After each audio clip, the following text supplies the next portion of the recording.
pulling a tire.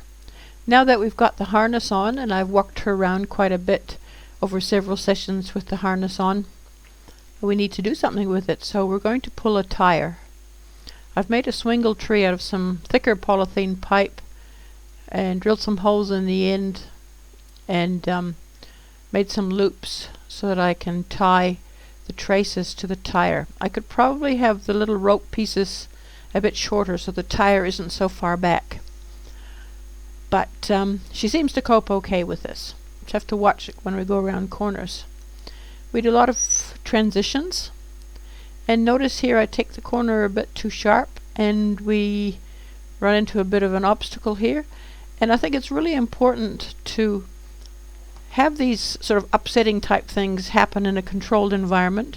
You notice she wasn't terribly worried when suddenly she got cut up and that cone started dragging behind her. That's the sort of reaction you want when something goes awry.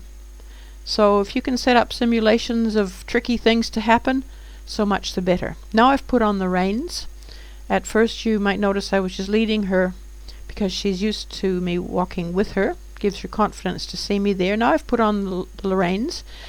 And we've done quite a few miles just long-reining. Way before I even got my harness, I long-reined putting the reins through the stirrups of my saddle. So long-reining is not new to us. We've done a lot of practice with it. So now I've just switched over to long reins and giving her the cues from behind. Got my body extension so I can give her a bit more guidance as necessary. And you notice I've got a side pull headpiece on her. I haven't got a bit on.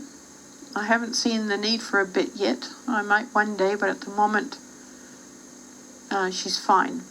And this was actually very good because if your horse is relaxed enough to have a pee while he's harnessed up, it's much better than a horse so tight that he couldn't even think of stopping to do something like that. So I took that as a very positive indicator. She's fairly comfortable doing this. We've done a fair amount of pulling tires. We've pulled them probably almost half a kilometer through paddocks to get them home from where the pile of tires is. So you can see her head's down, her tail's relaxed, her ears are back listening to what I'm doing. And we do a lot of transitions. Notice the halt, and then I wait until she backs up and loosens the traces herself. So part of the halt is for the horse to just come back and loosen the gear themselves. And our halt walk transition. Every time we halt, we get a chance to do another halt walk transition. And I use a verbal cue. And if need be, I just touch her lightly with the stick. So her head's down, she's feeling relaxed. Now we're doing another halt. Notice that she did it basically on a verbal cue. I didn't really have to tighten the reins, and she came back immediately.